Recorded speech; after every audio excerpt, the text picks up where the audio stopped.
Las espondiloartropatías a menudo comparten manifestaciones clínicas y vías patogénicas con la enfermedad inflamatoria intestinal, lo que sugiere un trasfondo inflamatorio sistémico común. Esta vinculación plantea preguntas importantes sobre cómo identificar y manejar mejor a las personas que presentan esta doble peculiaridad. El manejo de estos pacientes puede ser complejo, ya que requiere un enfoque integrado que atienda tanto el componente intestinal como el articular de su enfermedad. Para hablar sobre ello, contamos con dos expertos de excepción. Ellos son Yago González Lama, del Hospital Universitario 12 de Octubre de Madrid, y Beatriz Sicilia, del Hospital Universitario de Burgos, autores ambos del documento de posicionamiento de GTQ sobre el tema. Bienvenidos a GTQ Podcast. Muchas gracias. Muchas gracias. Gracias por estar con nosotros. Y bueno, la primera pregunta yo creo que es básica. Yago, va dirigida a ti. ¿Cómo se aborda la detección y el diagnóstico de las espondiloartropatías en pacientes con enfermedad inflamatoria intestinal? Pues es una pregunta muy buena, porque la clave de que sepamos que un paciente tiene espondiloartropatía asociada a la enfermedad inflamatoria intestinal que abordamos nosotros es que se lo preguntemos. Es decir, si no somos proactivos buscando síntomas que nos hagan pensar en espondiloartropatía, es muy difícil que lleguemos a la conclusión de que nuestros pacientes realmente tienen esta doble condición. Luego, si me preguntaras por una sola cosa que yo tuviera que llamar la atención a todos mis compañeros, es seamos proactivos, busquémosla. Estamos en la obligación de hacerlo. ¿Cuáles son los criterios clave que determinan el inicio de una terapia específica para las espondiloartropatías en el contexto de la enfermedad inflamatoria intestinal? Bueno, tenemos que tener claro que nuestro paciente tiene una espondiloartropatía asociada a la enfermedad inflamatoria intestinal. Entonces, para eso, como digo, tenemos que buscar sobre todo un cuadro clínico que nos lo sugiera, y eso pasa por un dolor articular inflamatorio. El dolor articular inflamatorio tiene unas características muy definidas y cualquier gastroenterólogo debería estar familiarizado con ellas.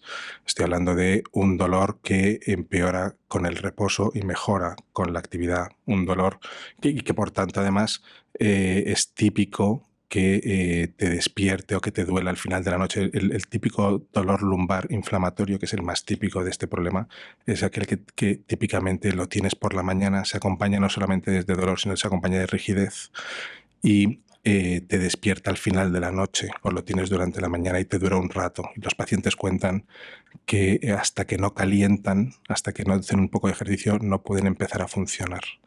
Ese tipo de dolor, que es todo lo contrario al dolor articular que cualquiera tendría en la cabeza, normalmente cuando te duele una articulación te duele cuando la usas, no cuando la tienes en reposo. Pues ese tipo de dolor uno tiene que preguntar por él, estar habituado a reconocerlo. Luego hay otro tipo de manifestaciones que a lo mejor son más finas, ¿no? Las dactilitis llaman mucho la atención, el dedo en salchicha llama mucho la atención, pero hay otros datos como la entesitis, la típica es la del tendón de Aquiles, ¿no? Que se te inflama los ligamentos, y eso puede dar síntomas que a veces son muy confusos de identificar. Yo digo que eso puede ser ya para nota, pero el dolor articular inflamatorio, especialmente si es lumbar, y que por cierto se pasa con antiinflamatorios no esteroideos habituales, ese estamos en la obligación de buscarlo y de reconocerlo. El básico, ¿no? Y doctor, ¿qué factores son decisivos para elegir tratamiento para los pacientes que tienen esta doble condición? Bueno, un paciente que tiene esta doble condición, como tú muy bien dices, necesita un tratamiento específico. No nos podemos andar por las ramas. Ya es un paciente complejo por definición, es un paciente con una carga de enfermedad muy importante y no deberíamos tardar nada de tiempo en implementar una terapia específica que en el 2024 pasa por un fármaco anti-TNF-alfa. Claramente, este paciente es para recibir tratamiento anti-TNF. Y como tal, y por la carga inflamatoria que tiene y por lo complejo del caso, tenemos que ser especialmente proactivos en vigilar que nuestro tratamiento anti-TNF nos funcione y nos dure el máximo tiempo posible, que no siempre es fácil. Precisamente, he hablado de cómo vigilar. Quiero que me hable de la monitorización. ¿Cómo monitoriza la actividad de la enfermedad y ajusta el tratamiento de estos pacientes? ¿Lo hace de forma diferente en los pacientes con enfermedad inflamatoria intestinal sin espondiloartropatía o es el mismo? A priori te diría que es el mismo, porque es el mismo fármaco que utilizamos y lo utilizamos de la misma manera, pero estos pacientes tienen la particularidad de que tienen una carga de inflamación, una carga de enfermedad, una carga inflamatoria más elevada que el resto. y por tanto es más fácil que te vaya mal si no pones especial cuidado, si no eres especialmente proactivo, si no tratas de adelantarte las cosas. Yo particularmente uso mucho los niveles de fármaco, sobre todo en la inducción, a lo largo del mantenimiento. Estoy muy pendiente en todos los pacientes, pero en estos especialmente. Piensa que si pierdes este fármaco, porque pierdes respuesta, porque no te va bien, las alternativas terapéuticas que quedan a este tipo de pacientes son muy limitadas. Tenemos una responsabilidad especial en este tipo de pacientes que justifica ser especialmente proactivo en el manejo de este tipo de tratamientos. Ujú. Vamos ahora contigo, Beatriz. ¿Cómo colaboras con reumatólogos y otros especialistas en el manejo integral de estos pacientes? ¿Qué recomiendas hacer en estos casos? Sí, pues la verdad es que tal y como tenemos organizadas las consultas, a veces es un reto poder hablar con el reumatólogo y poder decidir qué fármaco o qué asociación de fármacos en ocasiones es el más adecuado para cada paciente. Lo ideal sería, y lo tienen en algunos hospitales, sería tener una consulta, una posibilidad de hacer una consulta conjunta, particularmente si puede ser el mismo día. Nosotros en Burgos no lo tenemos, estamos trabajando en ello, a veces es más complicado de lo que parece, pero desde luego son pacientes que tienen que ir con una vía al menos dirigida porque no pueden esperar a la lista de espera o la demora de una consulta de reumatología habitual. Entonces, sí, nosotros sí que tenemos establecido una derivación en pacientes con actividad inflamatoria, lejos de la consulta de reumatología, digamos, estándar de otro tipo. Y lo suyo sería tener, ya digo, una colaboración entre los dos servicios que a veces es complicada de conseguir, pero que deberíamos luchar por ella, sí. Me has dado antes un titular, era un reto. Sí, sí. Resumiéndolo mucho. A veces es un reto, sí. Beatriz, ¿cuál es el impacto que has visto de los fármacos anti-TNF en el manejo conjunto de estas dos patologías y qué nos cuentas de otros fármacos? Sí, bueno, es que los fármacos anti-TNF a principios de los 90 vinieron a revolucionar todo el tratamiento en reumatología al principio, ¿no? Los reumatólogos cuando empezaron a utilizar los anti-TNF, que usaban, describieron evidencia tanto en artritis reumatoide como, luego como en espondiloartropatías, ¿no? Y vieron que eran fármacos que conseguían una mejoría clínica dramática, pero es que además conseguían que no hubiera daño en las articulaciones, o sea, lo que llaman los fármacos ahorradores, no los FAMES, que son los fármacos que verdaderamente son muy eficaces en estos pacientes, ¿no? Y tanto en artritis reumatoide, ya digo que a nosotros nos interesa menos, pero con las espondiloartropatías pues pasa lo mismo. Cuando la evidencia llegó a nuestros pacientes con enfermedad inflamatoria intestinal, sí que es verdad que no son exactamente los mismos. Infliximab y adalimumab lo tenemos en común. Ellos usan el etanercept, que era un tercer anti-TNF suyo, que a nosotros, en nuestros pacientes no es eficaz. Y nosotros tenemos un tercer anti-TNF que tampoco es eficaz, que es el golimumab, que solo es eficaz para la colitis, no para la enfermedad de Crohn. Entonces, con esas salvedades, los anti-TNF son unos fármacos estupendos en controlar la actividad, evitar daño estructural, tanto a nivel articular como a nivel intestinal. El resto de fármacos de los que disponemos, nosotros, pues vedolizumab y ustekinumab son fármacos que, si bien la eficacia en este escenario es mucho menor, quizás son fármacos que nos ayudan como asociación a fármacos que puedan controlar la actividad inflamatoria intestinal, porque a veces estas manifestaciones articulares van a la par, que hay veces que van independientes, pero hay veces que van a la par con la enfermedad intestinal. Tú controlas la enfermedad luminal y a la vez evitas esa manifestación intestinal, ¿no? Cuando no es así, son fármacos muy seguros a la hora de asociarlos con sus fármacos o con fármacos que son más eficaces en la actividad articular. Y por último, ahora tenemos los JAK, ¿no? Los inhibidores de JAK, que parecen fármacos prometedores eficaces en ambas enfermedades. Antes me hablabas de los objetivos de estos fármacos y se nos ha pasado por alto mejorar la calidad de vida de estos pacientes. ¿Qué estrategias implementarías para mejorar la calidad de vida, concretamente en los pacientes que tienen espondiloartropatías asociadas a la enfermedad inflamatoria intestinal? Claro, es que la calidad de vida va asociada claramente al control de la actividad inflamatoria, de tanto nuestra actividad inflamatoria luminal, ¿no? Como digestólogos, como la actividad articular. Y los pacientes son uno y la enfermedad es muy compleja y a veces muy complicada.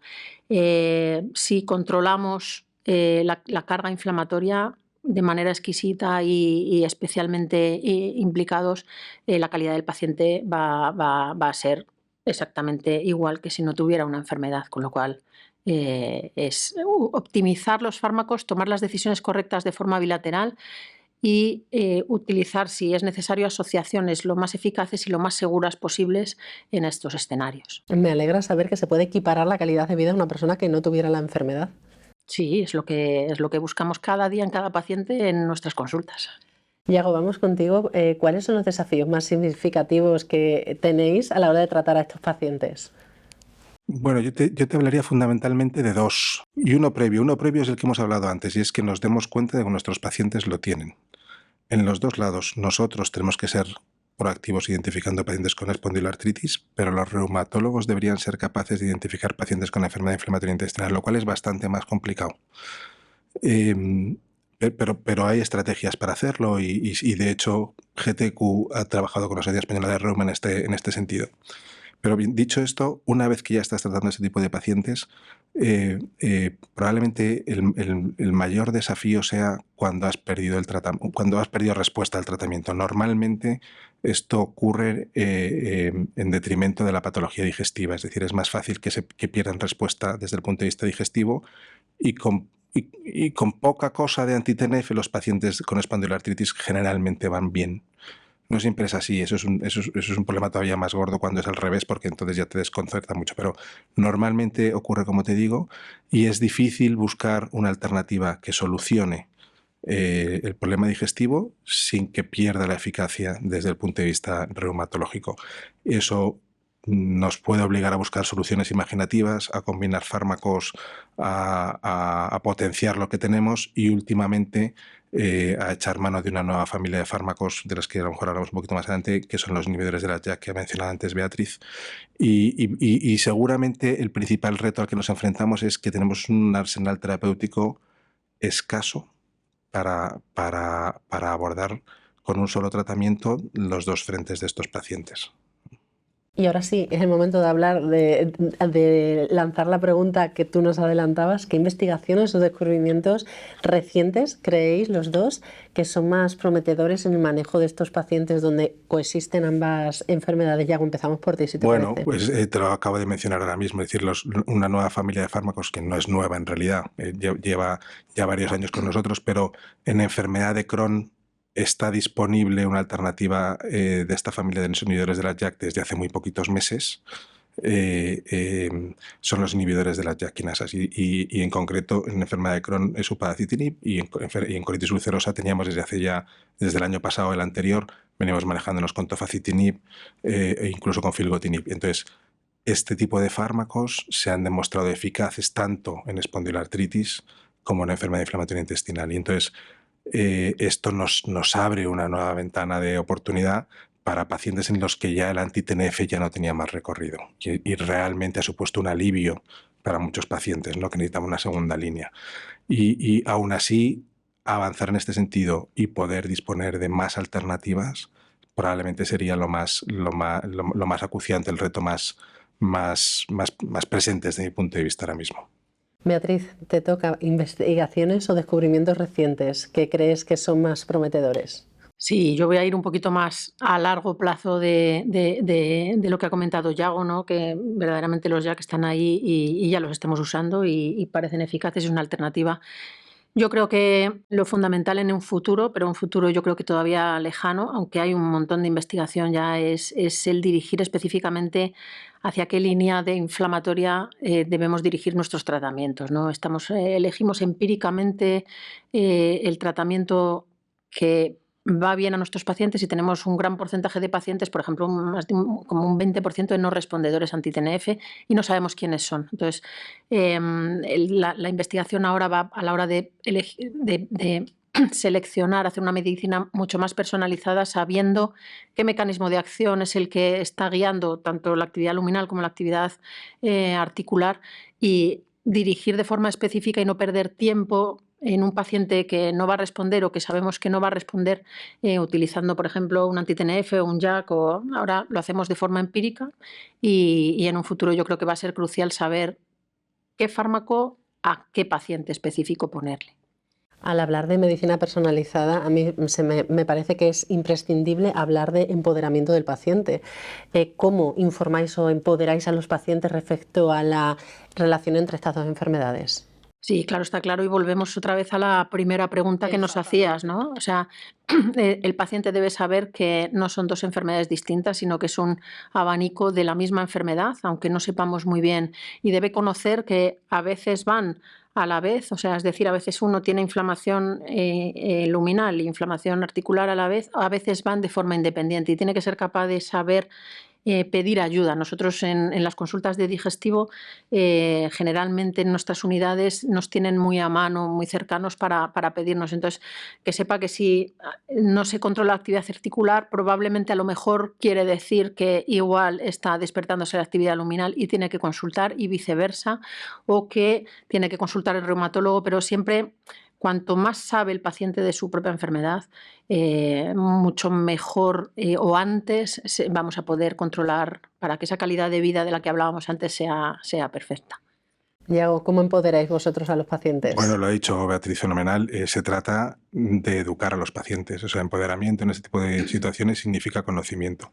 Si somos capaces de educar a los pacientes y que realmente conozcan en qué consiste la enfermedad, qué pueden esperar y qué les debe alarmar, serán capaces de levantar la mano cuando la necesiten, ni de más ni de menos. Y de esa forma podremos adaptar nuestra respuesta a lo que necesiten y actuar de manera rápida y coordinada, que es lo que debemos hacer. Y eso pasa porque el paciente conozca su enfermedad.